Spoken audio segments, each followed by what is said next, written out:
మనం ఇప్పుడు స్వతంత్ర సమరయోధుల్లో ఒకరైన తాంతియా తోపే గారి గురించి మాట్లాడుకోబోతున్నాం. 1857 భారత ప్రథమ స్వతంత్ర సంగ్రామంలో బ్రిటిష్ వారికి సింహస్వప్నంగా మారిన వీరుడు తాంతియా తోపే.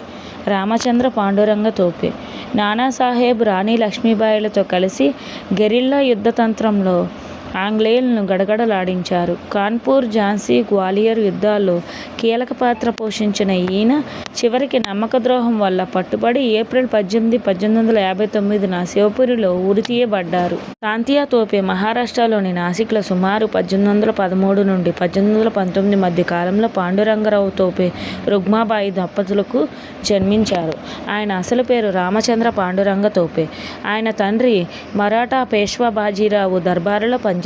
దీంతో తాంతియా తోపేకు పేష్వా దత్తపుత్రుడు నానాసాహెబ్తో చిన్నప్పటి నుండి సన్నిహిత సంబంధాలు ఉండేవి.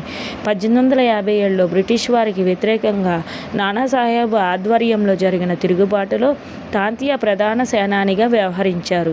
బ్రిటిషు సైన్యం తనను పట్టుకోకుండా వారిని గందరగోళానికి గురిచేస్తూ గొరిల్లా పద్ధతిలో యుద్ధం చేశారు. కాన్పూర్ను బ్రిటిష్ వారి నుండి తిరిగి స్వాధీనం చేసుకోవడంలో ముఖ్య భూమిక పోషించారు.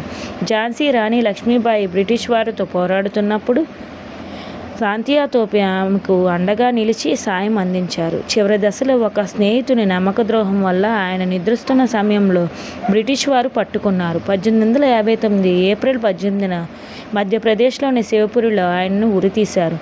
దేశ స్వతంత్రం కోసం చిరునవ్వుతో ఉరితాడును ముద్దాడిన అమరవీరుడు తాంతియా తోపే.